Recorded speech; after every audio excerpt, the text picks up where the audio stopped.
আজিৰ খেলখনত নৰ্থ ইষ্টৰ হাতত 2-0 গলত পৰাস্ত জামছেদপুৰ। এতিয়া কথাটো হ'ল নৰ্থ ইষ্টৰ পৰা আজিৰ মেচখনত যিটো বিচাৰিছিলোঁ সেইটোৱে হ'ল।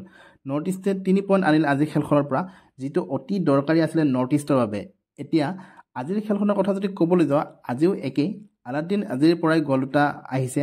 আলাউদ্দিন আজাৰে লেফ্ট লেঙত খেলিছে আজি। সাধাৰণতে আলাউদ্দিনে লেফ্ট লেঙত খেলা দেখা নাযায়।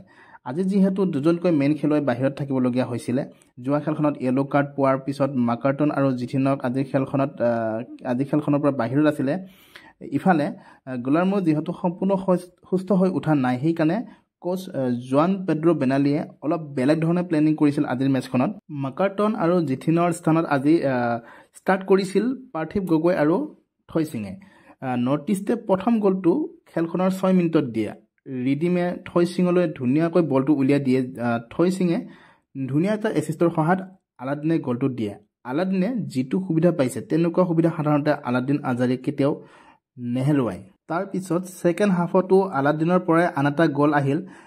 থৈ সিঙে পেনাল্টি লাভ কৰিছিল নৰ্থ ইষ্টৰ হৈ। অৱশ্যে জামছেদপুৰৰ গ'লকিপাৰে পেনাল্টিটো ছেভ কৰিছিল, কিন্তু আলাউদ্দিনে লগে লগে ছেকেণ্ড চান্সত গ'লটো দি দিয়ে। আৰু ইয়াৰ পিছতে আলাউদ্দিনৰ ISLৰ এটা ছিজনত 20টা গ'লৰ সহায়ত ISLৰ ইতিহাসত আটাইতকৈ বেছি গ'ল স্ক'ৰ হয়। মুঠৰ ওপৰত নৰ্থ ইষ্টৰ আজি খেলখন ভাল লাগিল। আজি খেলখনৰ পৰা যিহেতু 3 পইণ্ট আহিলে, 3 পইণ্ট আহিছে যিহেতু ভালে লাগিলে। 3 পইণ্ট এইটোৱে বিচাৰি আছিলোঁ, 3 পইণ্টটো আহক, কাৰণ যথেষ্ট গুৰুত্বপূৰ্ণ, যথেষ্ট দৰকাৰী আছিল। আজি 3 পইণ্ট আজি খেলখনত যদি হাৰিলে হয় বা ড্ৰ হ'ল হয়, নৰ্থ ইষ্টৰ চান্স বহুখিনি কমি গ'ল হয় টপ 6ৰ কাৰণে। নৰ্থ ইষ্টৰ প্ৰত্যেকজন খেলুৱৈ যথেষ্ট কষ্ট কৰিছে, আজি ভাল লাগিলে।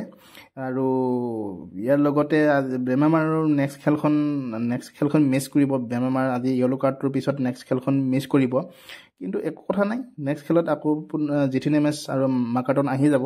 আজিৰ মেচখন জিকাৰ পিছত নৰ্থ ইষ্ট ইউনাইটেড পুনৰ 4 নম্বৰ স্থানত আহি যায় 21খন মেচ খেলি 32 পইণ্টৰ সহায়ত। নেক্সট খেলাখন নৰ্থ ইষ্টৰ 21 ফেব্ৰুৱাৰী তাৰিখে হ'ব, আৰু সেইখন খেলা নৰ্থ ইষ্টৰ বেংগালুৰু FC লগতে আছে। গতিকে বেংগালুৰু FC নৰ্থ ইষ্টৰ পিছতে টপ 5ত আছে। গতিকে সেইখন খেলা গুৰুত্বপূৰ্ণ খেলা। গতিকে বাকী থকা গোটেইকেইখন খেলাই নৰ্থ ইষ্টৰ গুৰুত্বপূৰ্ণ 3খন খেলাই। আজি খেলখনৰ দৰে নৰ্থ ইষ্টে বাকীকেইখন খেলো যাতে এনেকুৱা ধৰণৰ প্ৰদৰ্শন আগবঢ়ায় আৰু নৰ্থ ইষ্টে টপ 6ত থাকি যায়। নৰ্থ ইষ্টৰ বাকী থকা মেচখনো আজিৰ প্ৰদৰ্শন যেনেধৰণে আজি প্ৰদৰ্শন কৰিছে তেনেধৰণৰ প্ৰদৰ্শনৰ আশাৰে আজিৰ ভিডিঅ'টোৰ পৰা লৈছোঁ বিদায়। ভিডিঅ'টো ভাল লাগিলে সকলোৱে লাইক শ্বেয়াৰ কৰি দিব আৰু চেনেলটো ছাবস্ক্ৰাইব কৰি দিব। ধন্যবাদ।